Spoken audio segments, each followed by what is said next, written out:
BPL এ fixing গরম খবর ৯০০ পাতার রিপোর্টে বড় ধরা নিষিদ্ধ হচ্ছেন বিজয় মোসাদ্দেক সহ ডজন খানেক তারকা ক্রিকেটার। ফিক্সিং এর অভিযোগে বড় ধরনের শাস্তির মুখে পড়তে যাচ্ছেন জাতীয় দলের বেশ কয়েকজন তারকা ক্রিকেটার। এই তালিকায় রয়েছে এনামুল হক বিজয়, মোসাদ্দেক হোসেন সৈকত, আলাউদ্দিন বাবু সহ প্রায় ডজন খানেক খেলোয়াড়ের নাম। গত আসরের বিপিএল এ ম্যাচ ও স্পট ফিক্সিং এর অভিযোগে তদন্ত করে তাদের বিরুদ্ধে প্রমাণ পেয়েছে বিসিবির তদন্ত কমিটি। সে কারণেই এবারের বিসিবির নিলামের তালিকা থেকে এসব ক্রিকেটারের নাম বাদ দেওয়া হয়েছে, যা স্পষ্টভাবে ইঙ্গিত করে তারা খুব শিগগিরই আনুষ্ঠানিকভাবে নিষিদ্ধ হতে পারেন। এদিকে এবারের বিপিএল শুরু হওয়ার তারিখ চূড়ান্ত হয়েছে। এক সপ্তাহ পিছিয়ে আগামী ২৬ ডিসেম্বর মাঠে গড়াবে আসরটি। দল সংখ্যা ও ফ্র্যাঞ্চাইজি ঠিক হওয়া নিয়ে নানা জল্পনা কল্পনার পর অবশেষে সবকিছু চূড়ান্ত হয়েছে। ঠিক এমন সময়ে এসেছে এই বিস্ফোরক সংবাদ। গত বিপিএল এর ফিক্সিং তদন্তে ৩ সদস্যের কমিটি দীর্ঘদিন ধরে কাজ করে বিসিবির কাছে প্রায় ৯০০ পাতার রিপোর্ট জমা দিয়েছে। তদন্তকে আরও নিখুঁত করতে বিসিবি দুর্নীতি দমন কমিশন ইউনিটের পরামর্শক হিসেবে নিয়েছিল আইসিসির অ্যান্টি করাপশন ইউনিটের সাবেক প্রধান অ্যালেক্স মার্শালকে। তদন্তের পূর্ণাঙ্গ রিপোর্ট পর্যালোচনা করে তার পরামর্শেই অভিযুক্তদের বিরুদ্ধে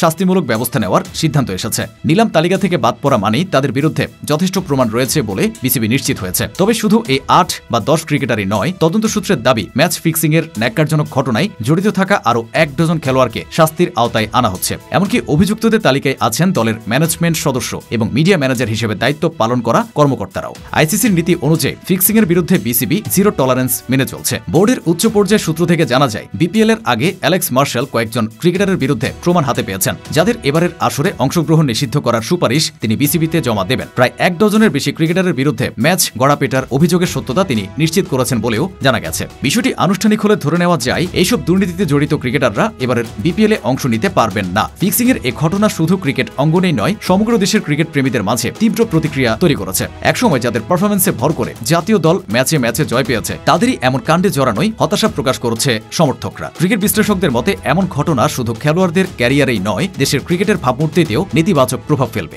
এদিকে বিসিবির ভেতরে অনেকে মনে করছেন, এবার ফিক্সিং এর বিরুদ্ধে কঠোর অবস্থান নেওয়া না হলে ভবিষ্যতে আরো বড় ধরনের বিপর্যয় দেখা দিতে পারে। বিসিবির দায়িত্বশীলরা বলছেন, যারা দোষী প্রমাণিত হবে তাদের বিরুদ্ধে সর্বোচ্চ শাস্তির ব্যবস্থা করা হবে, যাতে আগামীতে কেউ এমন কাজে জড়ানোর সাহস না পায়। ক্রিকেটকে শুদ্ধ করতে এবং আন্তর্জাতিক অঙ্গনে বাংলাদেশের বিশ্বের যোগ্যতা ফিরিয়ে আনতেই এমন কঠোর উদ্যোগ নেওয়া প্রয়োজন বলে মনে করছেন তারা। অন্যদিকে এবারের বিপিএলকে সামনে রেখে বেশ কিছু ফ্র্যাঞ্চাইজি বিপাকে পড়েছে। হঠাৎ করে একাধিক খেলোয়াড় বাদ পড়ায় স্কোয়াড নতুন করে সাজাতে হচ্ছে তাদের। অনেক দলকেই বাজেট, বিদেশি খেলোয়াড় পাওয়া, বিকল্প তারকা খুঁজে পাওয়া, এসব নিয়ে নতুন করে পরিকল্পনায় নামতে হয়েছে। ফলে বিপিএল এর প্রস্তুতিতে তৈরি হয়েছে এখন নতুন চাপ। এখন দেখা যাক বিপিএল এর মাঠে ক্রিকেট ছাড়া আর কি নাটক মঞ্চায়িত হয়।